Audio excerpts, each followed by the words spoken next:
Hi,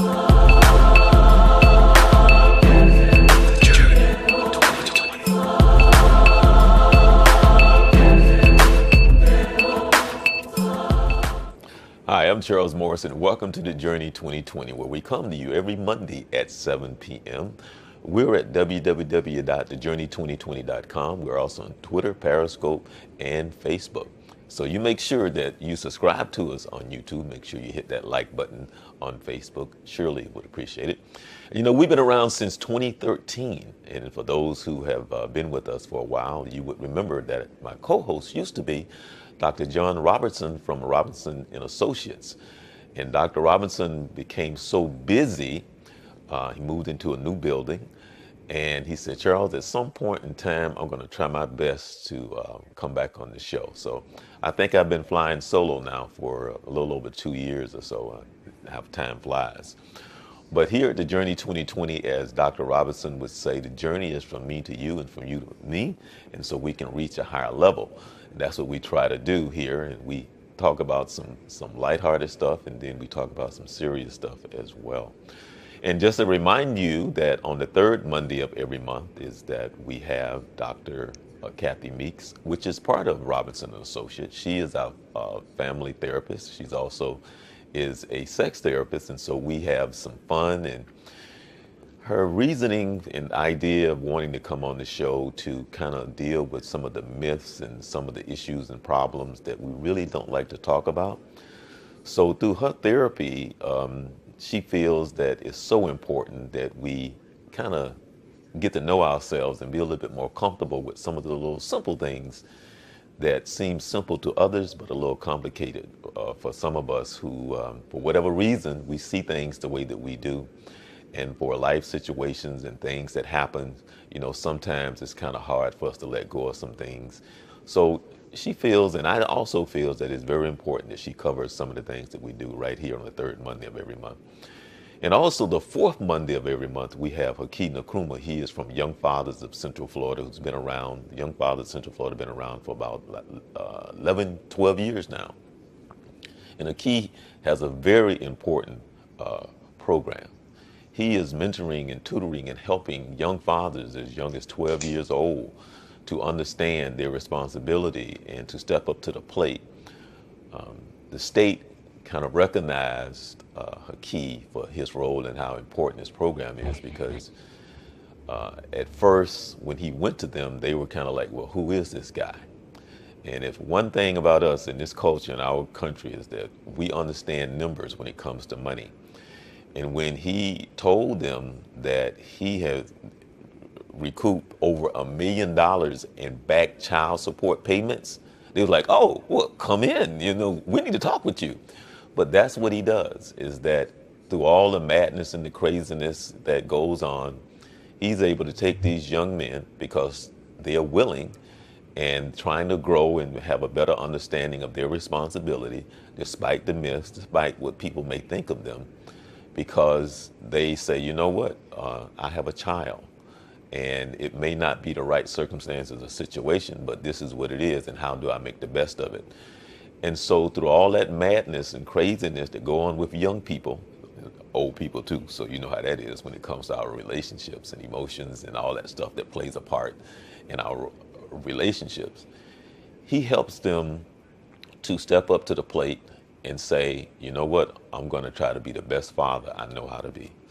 And with that, he talks about child custody and the laws and some of the things that take place, and so you don't get caught up in the red tape and all the madness and the craziness that goes on in the courtroom and in relationships. Because I've been to a lot of those meetings, and I've seen those young men sitting around at the table with tears in their eyes because of what they're going through, whether or not it's with the mother or whether or not it's the court system trying to be a part of that child's life, children's lives. Because, hey, you know, I was young, but hey, I'm trying my best to do the right thing. So Young Fathers of Central Florida, he's here, he does a lot of mediation. He tried to inform them on their rights that they have, because when you don't know, then a lot of times you're being taken advantage of. And so you make sure that you tune in right here on the Journey 2020, where Hakina Krumah is doing a great job in informing and making a difference right here in Central Florida. Now, that brings us up to today. Well, welcome to the month of June, and we're getting well into the summer. And for those of us who are true Floridians, we know what it's like in the summer, where the temperatures are usually somewhere between 92 and 95, sometimes 98 degrees, which means it's time to head out to the beach and have some fun. Usually this time of the year, between now and September, October, I have a friend that I've been knowing since I was 7 years old, and for many, many years, between his schedule, we try to catch up with him, and we get a chance to go water skiing in Jacksonville, and so that's a lot of fun. So we look forward to that every summer. So I want to say hi to my friend Alan, who I know him as T-Bone. That's his nickname. That's what everybody called him since we were little kids. Waiting for that phone call to find out when he has some free time based on his job and his family. So looking forward to going to Jacksonville, hitting the water, and having a lot of fun with that. I know there's a lot of families, some reunion, some get-togethers. So with that being said, be blessed and be careful out there. Back in 2015, I looked up the date, and the April of 2015, we were blessed to have someone that is known around the Central Florida area. And I just went to the page here, and I see it says Crossman and Company now open in Charlotte. I was like, oh, Charlotte, North Carolina. Okay, but we're going to have Mr. Crossman come on. Welcome back to the Journey 2020. How you doing? It's been a while. Doing great. It's super nice to see you. Thanks for having me. Yeah, and I'm trying to remember, and I don't know if you remember, but I was trying to find out, how did I find out about you? And I forgot where I was back in 2015 when you came on the show, and we were talking about that whole curriculum that you started with the HBCU. And I just wanted to let you know something. Hmm. That is, when I was going to research the show, I have the most hits out of all the shows that I have done. I don't know if you knew this, but you have over 7,000 hits on that show. Wow. Yeah, out of all my shows, that show has had more hits on the Journey 2020 on YouTube than all my hundreds of shows. It's over 7,200 hits that people have watched, and all of them, well, not all of them, but it has 55 thumbs up. So it's very informative. So we're going to have to go back a little bit. And first of all, won't you give us a little history on you and your company? Oh, sure. If I could, I just want to say real quick about my dad. My dad was a Right, pastor and civil rights right. leader, and his nickname was the Bridge Builder. And 2 years ago, Governor Scott, now Senator Scott, named a bridge in Maitland, the Sunrail Bridge, is now named Reverend Kenneth C. Crossman Bridge. And so I always like to start with that because people sort of ask why I do what I do, and that's a big part of the background. My brother and I have this commercial real estate company. We operate in the 8 states in the Southeast U.S. We work predominantly with shopping centers. We run about 400 shopping centers in the Southeast U.S. And shopping centers are like churches. They're a big part of communities, healthy communities, and they connect people together. And so there's a connection there as well. And so now we continue to really try to grow our company, and we're devout capitalists. We were trying to make a good profit. At the same time, we really try to make sure that we're actually doing things to support the community and trying to find the best ways to be a healthy resource. Well, one of the things that I remember out of that conversation was that you were talking about your father and the fact that he was definitely a man of faith. And I remember that out of all the things that you said, I remember that more than anything, because just sitting there, and then because of my personality, it doesn't matter who it is or where I'm at or what the situation is. I always try to feel a person's spirit, because to me that's just so important. Well, can you briefly just talk about the impact and the influence that your father, have had on you and your siblings? Yeah, I think that one of the things, I don't know if he meant it, but it really struck me was bravery. He consistently landed on the right side of history. I remember him standing up against the Klan and numerous times taking on really hard issues and standing up for stuff. And so sometimes when I've taken a hard stance on different issues, people have asked me, why are you doing this? And I've said, well, my dad got death threats. I'm not going to get death threats. I mean, what's the worst thing that can happen? So I think instilling a sense of justice and righteousness, leveraging the platforms that God gives us, and then just being brave. And I think again, part of that bravery is led by love. That like if we're doing a loving thing, and I guess the final things I say is like really trying to be aware of marginalized communities, and doing everything he can to give them a voice.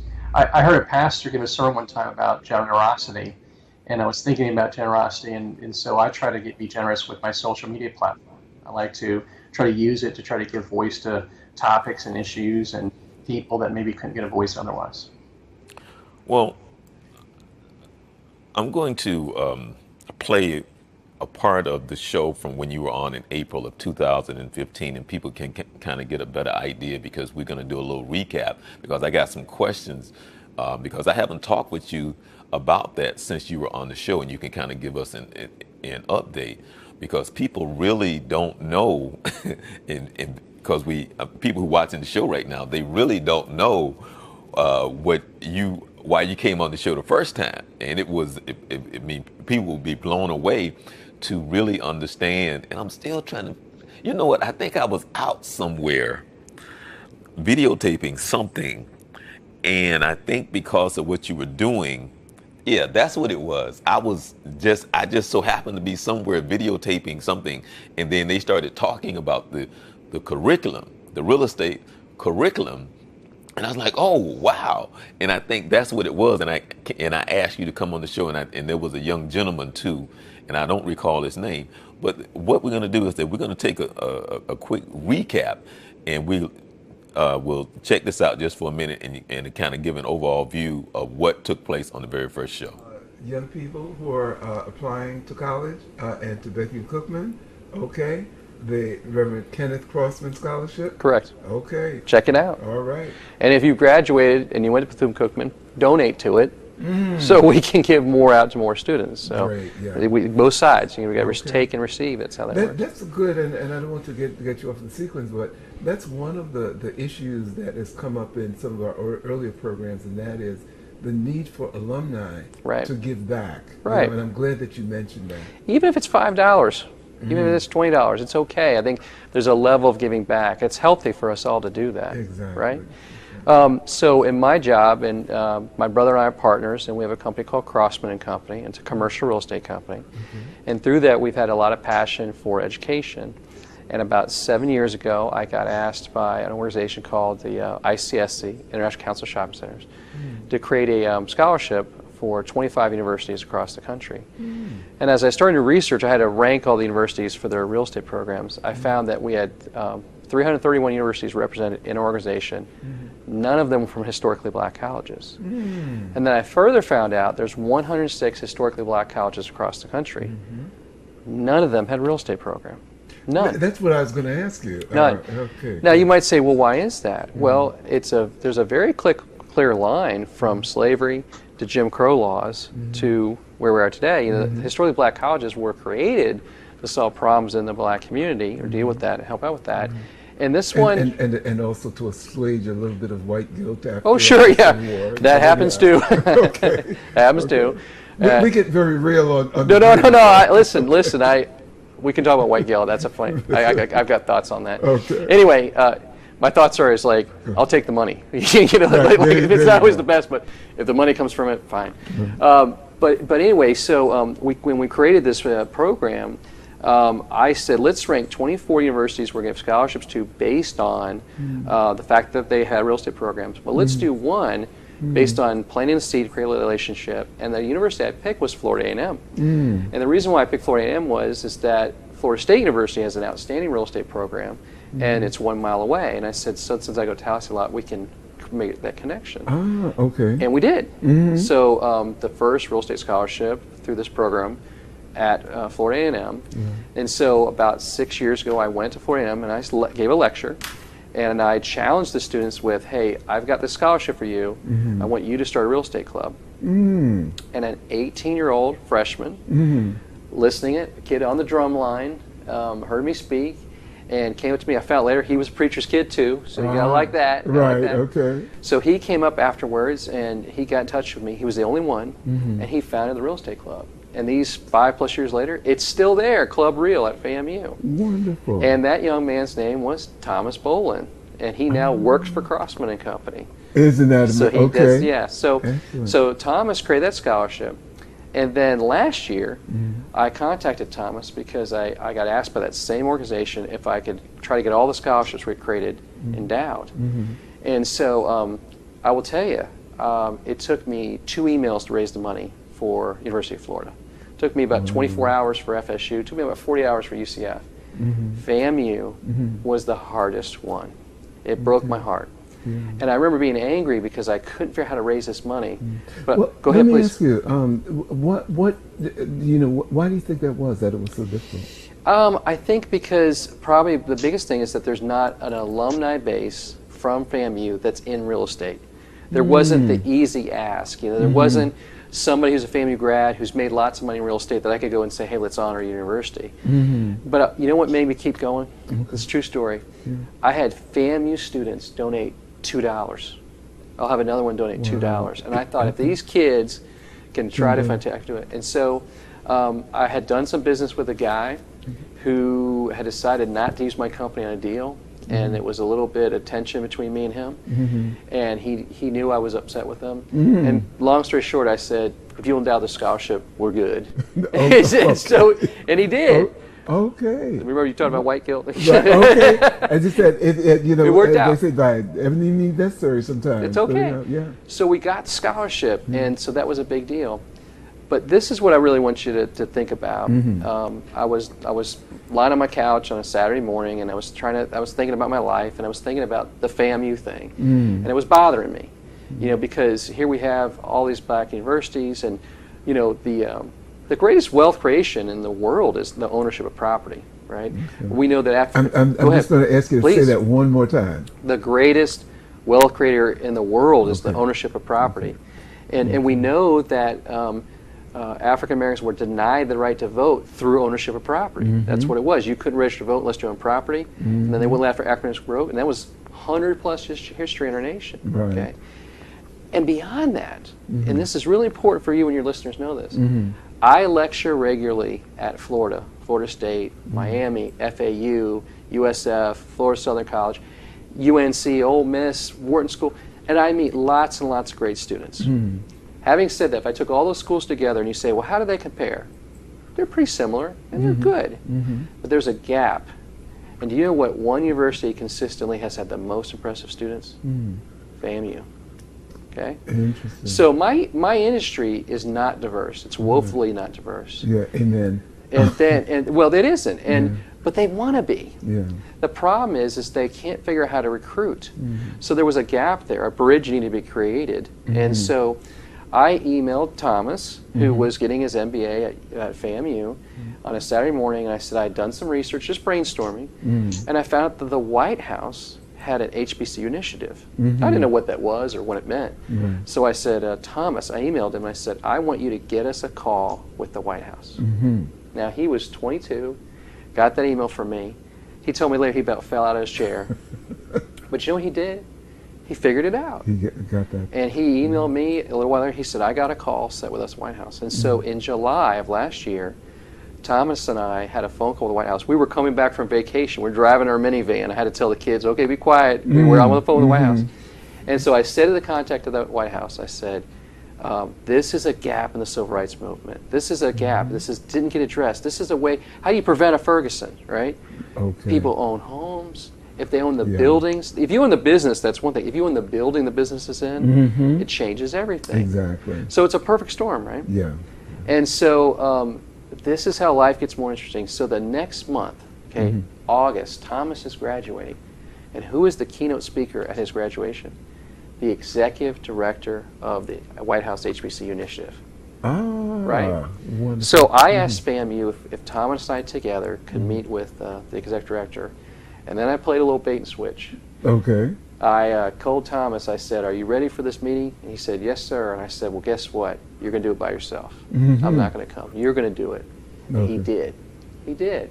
Okay. So then Thomas graduated, and I hired him, and we were trying to figure out what can we do to try to make another step. And I was brainstorming on a Saturday, trying to figure it out. And I have a friend. I say he's a friend. We are acquaintances. We're competitors, really. We compete with the same business. And he's a Jewish guy, and he lives in South Florida, and he's really big in the Democratic Party. And I emailed him, and I said, here's a white paper we wrote on black colleges, what we're trying to do. He emailed back very abruptly, and he said, "Well, what do you want me to do with this?" And I emailed him back, and I said, "Well, I need to get in touch with some Democratic leaders to help with this. As I have the support of Republicans and conservative white leaders, I need some Democrats to balance it out." It was very, well, I'm a Republican, I'm a conservative, so you know, I went to all these people and I knew them. Oh, because you had those contacts. I had those already. contacts. Okay. So, you know, Senator George Lemieux and Mayor Rich Karate and all these different, you know, conservative Republicans that I knew, that I've done business with, they were easy to get, but I couldn't, how do I get the other side of the aisle? So he emailed me back and he said, "Well, get in touch with Congresswoman Corinne Brown." I emailed back and I said, "Well, she's not going to talk to me." And he emailed, "Well, she'll talk to me." And I said, "Well, would you talk to her?" Exactly. Would you believe that he... By the way, not to interrupt. Please, please. You know, Congresswoman Brown will talk to anyone if she feels that it's going to push her agenda. So just as a note. But anyway, go ahead. So he emailed her, and on that Monday, I got a call and said, "Congresswoman Brown will be in town on Friday and can meet with you." So young Thomas and I went to meet with Congresswoman Brown, and when we walked in, she was meeting with some pastors, and who was walking out was Reverend Bracey. Now, Reverend Bracey is a Bethune-Cookman guy, and he knew that, so we hugged, and I think she knows that, you know, but when she sat down, oh, he went to both, did he? Yeah. Okay. So, that's good. That's all good. Right, exactly. So anyway, so I sit down with her, and she was a little rough. I mean, she kept saying, "You people are trying to take away Sanford," and I said, "What? Do I represent all white people that have ever lived? I don't, you know." And I finally said, "I don't know who you're talking about," and so it was a little rough. But by the way, also with Congresswoman Brown, you know, she's not only rough, you know, based on your being white. She's rough on a lot. Right. Okay, but I told her what our vision was, and by the end of the meeting, she gave me a hug. And then we drove back to her office, and we got a call saying, "Can you come back?" And we went back, and that took us on an incredible journey. Now remember, that was just, you know, October of last year. From that, I got invited to speak at the Congressional Black Caucus, and I spoke twice on 2 panels there about HBCUs. Congresswoman Brown introduced me to President Obama, so I met President Obama. And then this year, she and I met President Clinton. Oh, that was great. And then after that, because my other contacts, I met with... I was going to say, you know, when are you going to get introduced to the Republicans? Well, I met with former Governor Bush. I'm going to stop it there. I'm going to stop it there. Okay. You know, when I look at that, you are amazing. And I'm not just saying that, but there's something in your spirit that, for whatever reason, I appreciate you. I appreciate your determination, but I also appreciate your vision, and I also appreciate the fact that you can see differently and beyond yourself, and even the people that may be around you, that you're able to see truth and understand justice. Can you kind of give us an update on what's going on with the real estate curriculum, and if there's any additional information you want to give us from that show and at that time? Sure. Can you give us an update? Sure. Well, thanks for sharing. That was fun to watch. It's going great. I got to tell you, it's really taken off. The real estate club at FAMU is still there. I sort of think that maybe even the students leaving now don't even know who I am, which is great, because they've embraced and they got it. FAMU has real estate classes now. They're involved in the industry, going to conferences. It has been really phenomenal. It's come up several notches. I endowed the first ever real estate scholarship at FAMU and Bethune-Cookman since last chatted, and I did those both personally. So they both have endowed real estate scholarships, which is awesome. And the word's getting out. The largest industry publication did an article this month about women in color coming into real estate. And both the women they featured, one went to FSU, one went to FAMU, and both were recipients of the Crossman Company scholarships at schools. So that was pretty cool. So we keep working on it. And just as a side note, because people might be aware of this, Congresswoman Brown got in some trouble and was convicted and went to prison. And I stayed in touch with her, and I actually, sent her a letter recently, just checking on her. And 2 days ago, I got I've got a couple of letters back, but I got a little bit back from her, checking in with me, and she did a lot to help me. And certainly, she made some mistakes, and she's dealing with that. But she's still a person and someone I respect, and so I stay in touch with her.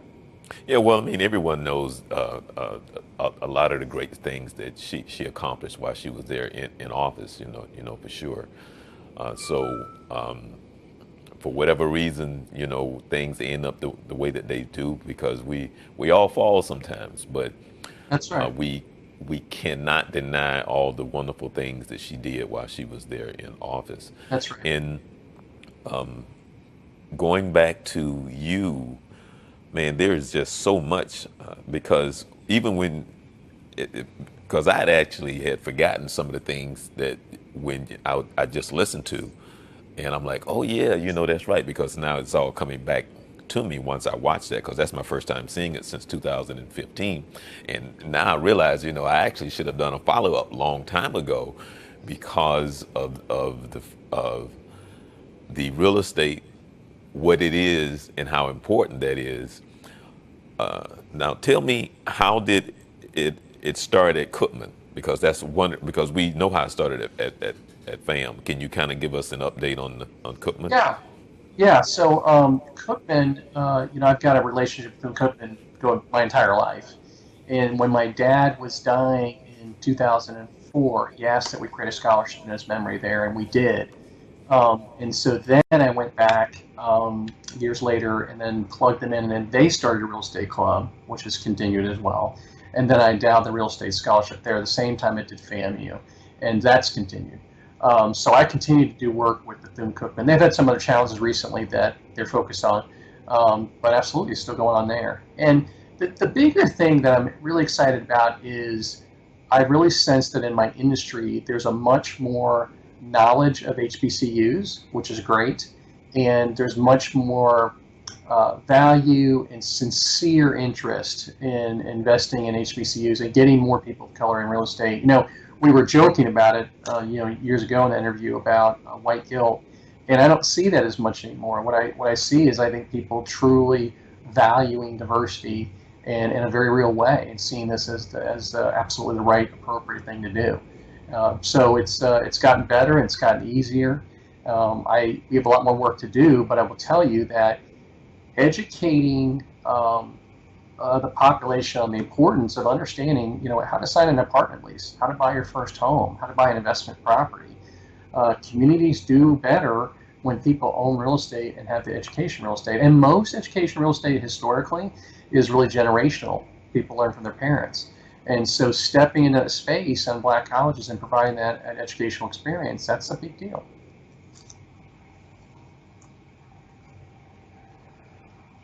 I'm going to ask you a crazy question. Sure. Can you kind of go into the curriculum and what that entails? So is that a major at the college? Okay. Can you Yes. kind of explain the curriculum? Sure. Well, first up, just so you know this, I have on my website at crossmanco.com a guide to commercial real estate that anyone can download, anyone can read. and it's really kind of the first step in learning about just what commercial real estate is as an industry. So when I work with college students, the first thing I do is tell them to read that as a starting point. The next step is starting a real estate club, and the reason why that's important is that colleges won't add a class unless they know students are going to sign up. And since real estate is one of those things that people don't totally understand what that context that looks like in a business environment, it's important to have students that are focused on that first. And so then, which is a real estate club, then what you would do is add a basic principles class. What's funny is that most real estate professors nationally at any major university don't have a PhD in real estate. They have a PhD in finance. Real estate class at the college level is a lot of finance. So for a college to add a real estate principles course, it's like $5,000 or something. It's not a big deal to add one class. But what you want is a principles real estate course. The professors at the University of Florida, Dr. Archer and Dr. Ling, actually have a great book they wrote that's used all across the country. And so if college wanted to start, you'd have a finance professor teach that class. So that would be the basic from there. To go on from there, you would probably have a real estate appraisal course, a real estate law course. You might have a real estate marketing course. And so that would be kind of the core. At FAMU, it would probably be very unlikely for us to have a full degree there because FSU has a full degree program. My goal would be to be able to, so that we would have a minor at FAMU. That's what I'd like to see happen, to have a minor. But at the other colleges, and again, I'm one person, so I'm limited as far as my resources, but it would be really cool to see more and more HBCUs add the club, add the class, and then eventually have a degree program as well. Wow, yeah, I'm gonna ask you a question, and it's a personal thing, and it's funny because some people are comfortable talking about politics, and some are not. But I'm gonna ask you your own personal opinion. What you think is going on now? Just how you see politics? What the heck you think is going on now? This is just your own. I'm not asking you this, but I'm just thinking, how do you see? What is going on in your own personal opinion? Yeah, let me tell you a couple things. First off, when any group of people feels marginalized, that's a problem. And I think that across this country, we've had a lot of people feel marginalized, and then they tend to gravitate towards somebody who they feel like is an advocate for them. And so some people in a lower income environment, they have a lot of debt, they support Bernie Sanders, which seems very odd because, here's a guy that's, from the Northeast and, a senator, and then there's people across the country who are 25-year-old, they're backing out an older guy in his 70s, right? Well, how does that happen? It happens because they feel marginalized. They feel like they don't have a voice. You've got blue-collar workers throughout the Midwest, and they are not the descendants of wealthy British and Dutch families, that are on the East Coast. They're descendants of, Germans and Irish and working-class people throughout our nation's history. And it's weird to think about that group voting for a New York real estate developer. That seems crazy. But I think what happened is they felt marginalized, and then they felt like this gentleman would be pushing back on the people they're pushing back on. And then so I think you have both those dynamics going on, and then you have on top of that a lot of abusive language, and I mean on all sides. I mean, I hear things on both sides, very offensive language that's inflammatory and not helpful. I want to read something to you real quick because it's right here on my desk. And I have it here, and it says, "The fruit of the Spirit is love, joy, peace, patience, kindness, generosity, faithfulness, gentleness, and self-control." And so I like to look at those words as things that I want to guide me in my decision-making. And, when I see politicians that are not practicing those things, I'm not judging that. I'm not trying to say they're bad for not practicing those, but it throws me. I really value a gentleness in leadership, a kindness in leadership, a self-control in leadership. But I think a lot of our nations, people need it, and they're scared. And when they make decisions based on fear, they tend to be angry decisions. John, listening to you, you definitely is a well You do very well in your business and what you do. Let me ask you this right here. How do you think you would do, or how do you think you would be as a politician? Do you think you can fit into that world? Well, here's the thing. Uh, I don't have interest in that in a direct way. I have liked being appointed. I've been appointed by the governor. I've been appointed by Senator Rubio, and I've been appointed by Mayor Demings and Mayor Dyer. So I've been appointed by Republicans and Democrats, and I've really enjoyed that work. And so that aspect of public service is very appealing to me. Let me tell you about the running for office part of it. A friend of mine said to me about that one time. He said, John, if you ever think about running for politics, you need to be prepared to have people say the most horrible things about you. And you need to be prepared to say the most horrible things about other people. So let me start with this. I don't want to say horrible things about other people. I have no interest in that. And there's a lot of politicians I don't like, and I don't have a hard time with them. But I'm not going to go in a public space and insult the President of the United States, because we need to be praying for our leaders anyway. That's not my bag. And as far as people saying horrible things about me, I certainly don't look forward to that, but I really don't want my daughters and my wife to have to deal with that. So I'm always open to serving the community and wherever I think that I can make the greatest impact, but I don't know that I'm really cut for that kind of work. I hope I don't come across disrespectful to anybody that's in that field. No. The reason why I asked the question is because I see you in the circle of politician and business people, and so I'm trying to imagine what it's like with your spirit. Is why I asked the question, because of your spirit and the fact that there's truth in you. There's a Holy Spirit in you. So when you're around all this stuff, and I'm trying to imagine what it's like for you, is why I asked the question, because it's kind of like, you have friends, and I'm speaking of myself. We all have friends who they're our friends, and it could be relatives. It could be relatives, and they're in how they see things. That then they're not nice people. They speak of other people in a way. They could be racist, they could be judgmental, they could be all these things, but they're in your circle and you have a relationship with them. And sometimes you don't even want to be in the room with them, but then could be people that you love or people that love you, but they are who they are. And so in the realm of all that you do and in your business world, and you hear a lot, you see a lot, I was just wondering for you and how sometimes that can be uncomfortable, or how do you deal with it, is why I really asked the question, because everything that you just said in reference, I was talking about how politics, because you said it, so I didn't have to say it. So for you and yourself, what does that feel like when you in that spirit, or when you in that room or in that environment? Well, I would say that, listen, I have had the honor of meeting Al Sharpton and Jesse Jackson and Congressman Lewis, some of the most iconic leaders in that area.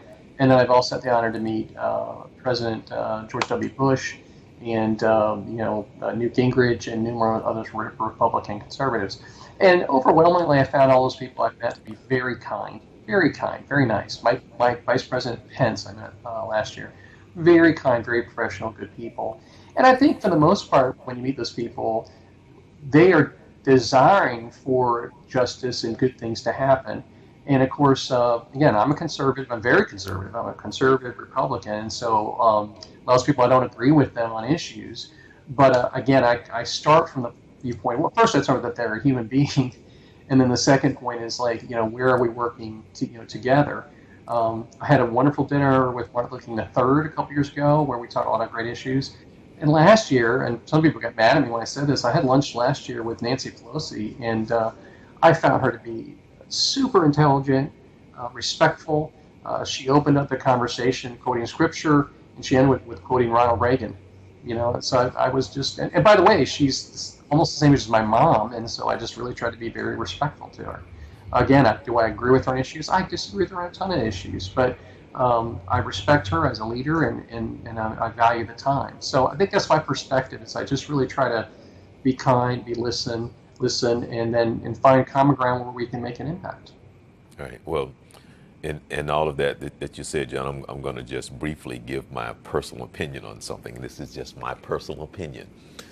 Okay. I I think our inability to start in a place to understand, first of all, that we're all just people, and the only thing that truly separates us is just our own theory. I think the only reason that we have a conservative party and whether or not it's a Democrat or a Republican or all this other stuff is because if you look at who God made us and who He wants us to be, there shouldn't be all these different parties. There should only be one party if it's for the people. So when we walk into the room and we want to separate ourselves, that is in the spirit in which Satan's work. Satan work in the spirit of you divide, you label, and then you are part of this party, you're part of that party, because now what you're saying is I'm labeling, and I look at myself one way and I look at somebody else another way. And so that's the spirit in which Satan wants us to work in. God says we're all one. And do you love your neighbor as well as you love yourself? And so when that is not the case, then I always say the majority of the time when you go into that realm of politics, you see that it's really not for the people, it is for the fraternity. And whenever they speak, whenever they talk in the world of politics, it's not for the people. They only speak in the terms of for the fraternity and what's best for the fraternity. And the fraternity says, we are these people. And you look over there, you see those people. And then when you can't put it in the realm of understanding how God sees you, because God doesn't see a Republican, He doesn't see a Democrat, He doesn't see, this and that. He sees His people. And so when you look and ask the question, do you love your neighbor as well as you love yourself? And our inability to understand truly what that means. Now, I'm not living in the real world in the sense of who we are, the challenges since the beginning of time. But I think it's our inability to really truly understand the position that we're in and the things we really should do and how we should come together and not be so separate based on who we think somebody is and who we think and how you look at yourself and who you think you are. But that's just and I'm leaving a lot out, but I just think we're so busy trying to label others. And when you have lived, I think, as long as we have, you realize that people are people, and I don't care who you are, what race or whatever, you got some good and you got some bad. And that's just life itself. And circumstances and situations kind of dictate certain things. But when you can't look past yourself, and when you think you better than somebody, then you get the world that we live in today. That's my own. So I'm through with it. That's it, and sometimes it's so frustrating because it is so, and I'll put it like this, so Satan-like in so many areas of our lives. And I say it like this: for all the things that we're so strong in, for the main reason why Satan got kicked out. That's why he got kicked out. But we don't see it like that. So coming from someone who's spiritual like you can better understand for somebody looking at me like I'm crazy, But anyway, let me ask you this right here. Now, you've had a couple of books that you've written, right? Right? Yes. Okay, why don't you talk about your books there? Why don't you enlighten us? Yeah. I'm going to focus on one. So I do a lot of college lecturing, and years ago I was asked to give a lecture at the University of Florida at a graduate program, and I was preparing for it, and I was trying to think, what is it that I could talk about that maybe is not usually talked about? So you usually go to a different real estate class, you talk about business, economics, things like that. And I'm looking at these young students and I'm thinking, they all should be really successful. What is it that I can put into them that would help them really accelerate their careers? So, in doing the research about it, there's sort of a stereotype that people have big issues in their when they're middle age, and I'm 48, so I'm a middle aged guy, and I don't see that as being a terribly big challenge. I do think that when you're middle aged, you tend to think about your mortality. There's issues like that come up. But in my research, the age that I think people really struggle is between 30 to 35. And the reason why I think that is that, that's the season in your life that if you want to do a reboot, that's probably the best time to reboot it, right? So if you are in a career and you don't enjoy it and you decide you want to do something else, you could go back to college, get a degree, switch careers.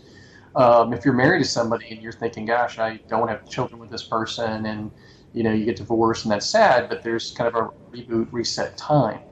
But it's also time that people's careers can take off and then have maybe their the first setback they've ever had. And so that's why I wrote a lecture called The Top 5 Ways to Get Fired and the Top 5 Ways to Keep from Being Fired. And that lecture is on YouTube, and it became the most requested lecture I gave, where I was talking about, what are the ways that young people who are really intelligent, hardworking, typically successful at ruining their careers, and then what are the ways that they can prevent that from happening. And so I eventually took that speech and made it to a book. So that's the book right there, Career Killers, Career Builders. And it's available on Amazon. Okay. Yep, Career Killers, Career Builders. And it's been a bestseller. It's gotten 6 or 7 awards. It's done really, really well, so I've been happy with that. And, when I talk about it, I give the lecture, one of the things I'll tell is a story about a young man that I was mentoring and helping out, and had a career that was doing very well, lived here locally. But like a lot of people, he was having some marital issues. He was having job issues. He got laid off from his job. And so I had helped him out through my nephew's a recruiter, and he got a job paying $120,000 a year. And so, he felt like he was on the comeback. On the first day on the job, my nephew emailed me and said, Uncle John, James didn't show up for work today. And we found James' body in downtown Orlando the next day, and he had shot himself in the head. And so, begs the question, like, what happened to James? How did that happen? But we also could say, what happened to Anthony Bourdain? What happened to Kate Spade? What happened to Aaron Hernandez? What happened to Prince? We have lost so many people who are so talented through their own decision making, and they seem like they have everything, and yet they're suffering. And so that's really what the book, the talk, tries to poke into, is that, what are the things that can take us down those roads? And then on the positive side, what are the things that we can do to prevent those tragedies from happening? Wow, John, you said a lot there, man. You said a lot. Wow. Let me see if I can find a place to start here. Okay. Again, my previous statement has something to do with what I'm about to say right now. First of all, in this culture, in this country, we don't deal with mental health worth nothing. We just dealing with mental health goes back to what I was saying. First of all, you have to be patient. You have to look beyond yourself. You have to love your neighbor, because our way of dealing with mental health is, let me give you something to basically knock you out, and so you can be like this. So we don't know how to deal with mental health. We don't know how to deal with. A perfect example is that I can give you a story after story after story. I've come from a news background, so I worked in news for many years, and so many times, a lead story could be about somebody who's been arrested for something, and when they talk about it and the arrest, they act like this is normal, but they never address the fact that this is somebody with a true mental problem. But if that person is able to come across, and if they have a good job, and if they make money, somehow or another, the mental part of it gets swept under the rug. And they don't deal with the fact that wait a minute, that's not normal what that person is doing, but it's never addressed like that. So with that being said, the gentleman who, and I said, wow, when you said, well, he got a job making $100,000 a year.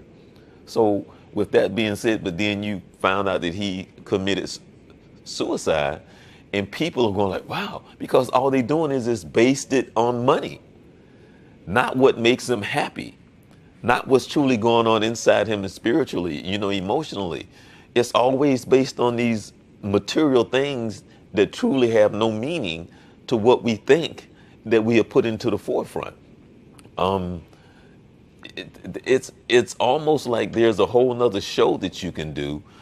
But do you address that in any of Yes. your books, anything like that? Yeah, I will tell you that a lot. Because one of the things I talk about there is about professional counseling, and I go to deep dive about that. Let me say this. I agree with everything you said. I was at an event not that long ago, and Mr. Siegel was there, and you think about, he's absolutely one of the wealthiest people in our community, and he lost a daughter in the opioid crisis. And I walked up to him and just introduced myself to him, and I just said thank you for what he was doing, and I was sorry for his loss. And man, Charles, I looked right in that man's eyes, and he lost his daughter, and she's grown up in one of the wealthiest places you could possibly imagine. And so, to your point, he was acutely aware that there's things deeper than money and house or cars or whatever. There's a loneliness, there's a sadness that's inside all of us that's got to get dealt with. Let me tell you this quick story. Okay. I don't have a regular place that I get my hair cut, and so I went to this one place a few months back, and I just got the hairstylist they signed to me, and her name is Savannah, and she looks the exact opposite of me. She's got tons of tattoos and tons of piercings, and she kind of grumpy personality, and she did an okay job. And so when I went to get my haircut last week, I randomly got her again. And so she was still this kind of gruff kind of look to her. She's a pretty gal, but wasn't really friendly. And I started talking to her about life, and she took up a little bit. She had a Red Bull on her desk, and it was a big Red Bull, and she's a sort of petite gal. I said, gosh, that Red Bull is bigger than you. And she said, well, it's one thing that's helped me through recovery. I said, interesting, recovery. I said, how's it going? And she said, it's going great. I'm clean 6 months. And I said, good for you. I said, do you go to meetings? And she goes, I go to meetings every night. I said, good for you. And I said, do you have a sponsor? And she said, I do. And my sponsor has let me, sleep on her couch, which means she's technically homeless. And I bonded with that young woman because I'm so proud of her, because she's a rarity about she's speaking her truth and she's dealing with stuff and taking the steps to deal with it. But here's one thing I'll add to all that. I'm willing to bet you, if you and I had a tough situation and we wanted to ask somebody for advice, that Savannah, the homeless, former drug addict, former alcoholic hairstylist, probably has more wisdom than many, many sophisticated people in our community. Because people that get broken, people that get help, and they onboard those skill sets, society in some ways may look down on them, but I'm telling you, they have something to give. And so my closest friends who helped pour wisdom in my life have had very rough backgrounds, but that's why they're wise, because they got help and they now have skill sets they can share with others. But that goes back to kind of what I was talking about earlier when I was talking about how we're separate, but because our value system and every day life kind of shows us how we're kind of misguided, because we will always look at somebody who we think have all these things and they end up committing suicide, or they end up being on drugs, or they end up being alcoholics, because to us, our answer is, boy, if I just had money. And then what's the song? With more money come more problems. and it's not that you can't have the money, but we live in a society that I've said it, that we have put all these things in the forefront, that we have given value that has no value at all. And so when you don't seek and understand your purpose, and when you are a person who truly lives for that, when it comes to and I truly believe that you should have all the money in the world. You should have all the nicest things in the world. That's not what I'm saying. What I'm saying is when you don't seek your purpose and when you don't know who God is, then you're going to believe in something, live a life in something. Because I can sit here, John, and I can give you a true testimony because I've seen it with my own eyes. I've seen it. I've lived it. I come from my grandfather was probably one of the most intelligent, academically able persons on this earth. He was high in the church, and he was a very accomplished gentleman who fought all the odds. He was born 1891. And as my aunt told the story that my grandfather almost went blind because they put him in the basement, and he was so determined that he was reading by candlelight for books that was outdated that they gave him. But he still had, he still accomplished 4 bachelors and a couple of masters and PhDs and all this other stuff. But my grandfather was so academically able, but nobody knows how dysfunctional he was from the standpoint that the academics was the supreme.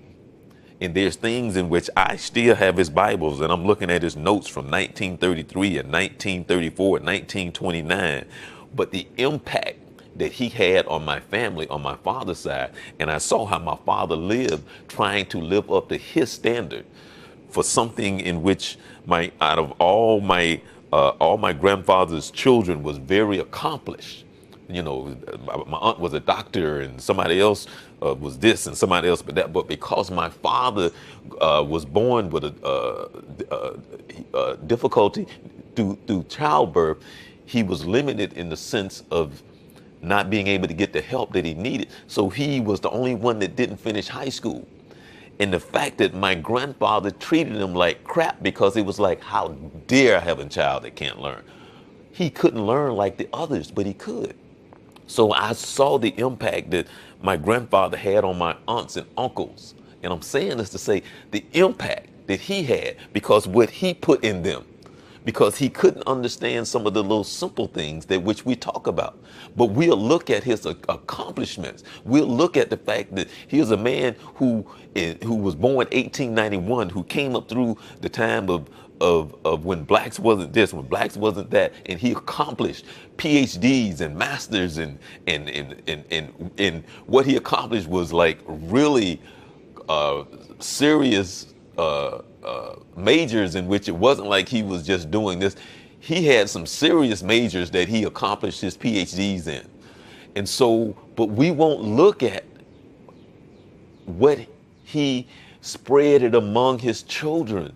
And I saw my father live and die from his battle of what his father put on him. And I hope I'm making sense to you, because we will look at people in their academic achievement. We'll look at where they live. We'll look at the cars they drive. We'll look at the house they live in.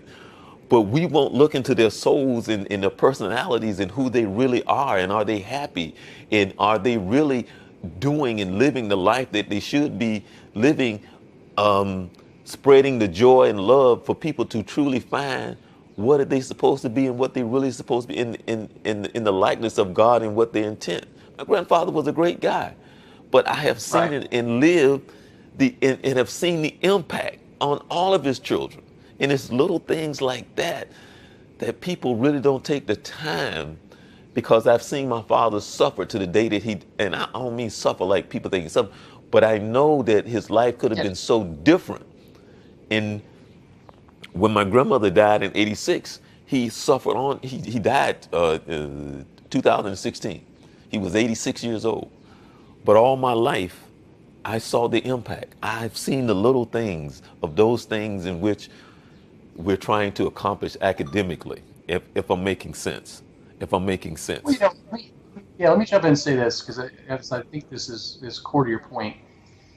Oftentimes when we see people who are immensely successful, what's really happening there is they're deeply wounded. And what's driving them to achieve is they've had some wounded in their life, that they trauma or some huge huge burden or something they had to get over, and they never really had healing from it. You know, I'm willing to bet you if we could get President Trump and former Vice President Biden, and we sat down one-on-one and really probed into them, we would find a lot of woundedness. And again, woundedness can help us to achieve some great things. But if people don't ever feel healing from that, again, that can lead to some very dysfunctional places. So it's a balance.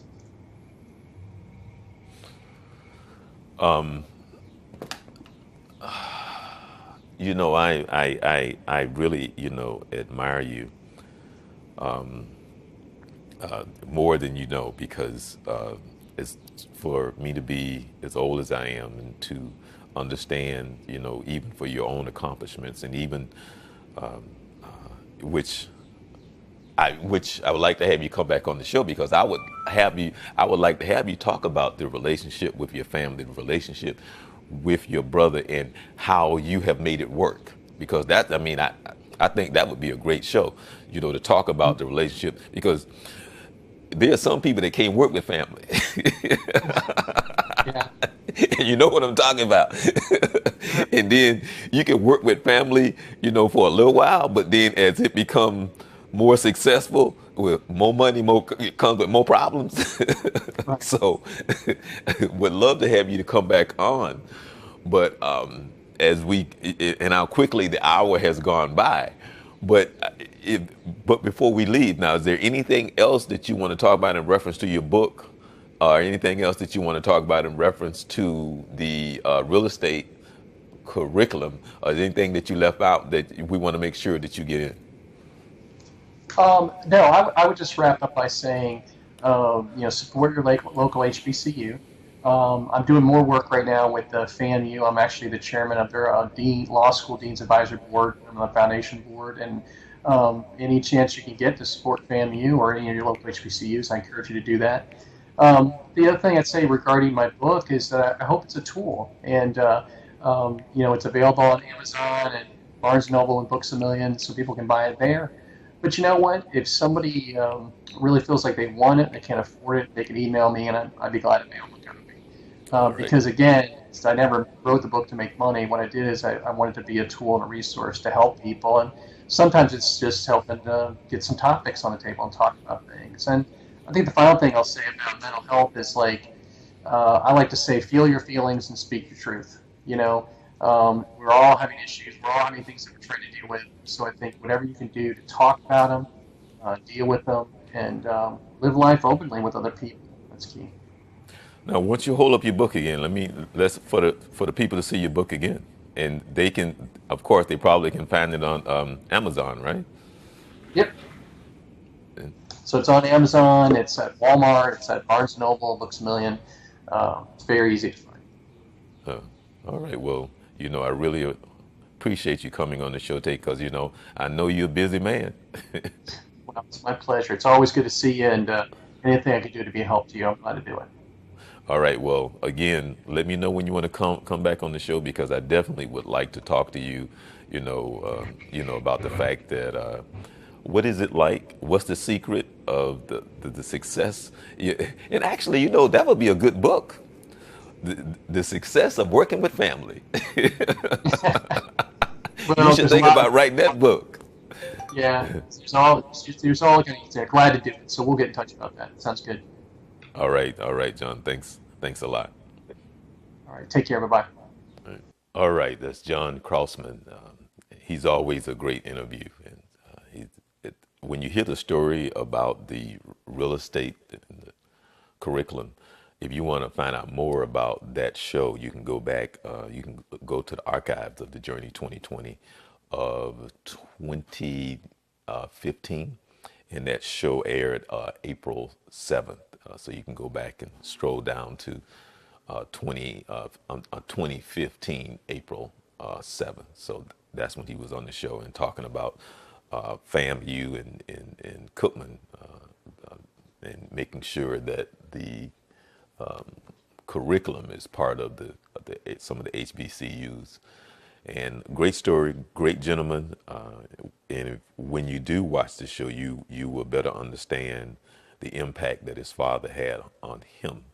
And so, just as I was speaking of the impact that my grandfather had on his children, you can better understand the impact that his father had on him and his family. Now, with that being said, this is the Journey 2020. I'm Charles Morris, and we come to you every Monday right here at www.thejourney2020.com. We're also on Twitter, Periscope, and Facebook. Make sure that you subscribe to us on YouTube. Make sure that you like us on Facebook. Again, you may have a show idea. You may know someone that you think that should be on the show. You can always email us comments, questions, concerns, so on and so forth. I'm ready for it. I'm definitely ready for it. You can always text us as well. And remember, the third Monday of every month, there is Kathy Meeks. She is our sex therapist. And the fourth Monday, we have Akina Kruma from Young Fathers of Central Florida. Now, with that being said, I am Charles Morris, and I want to say to you, thank you for watching, and have a blessed week.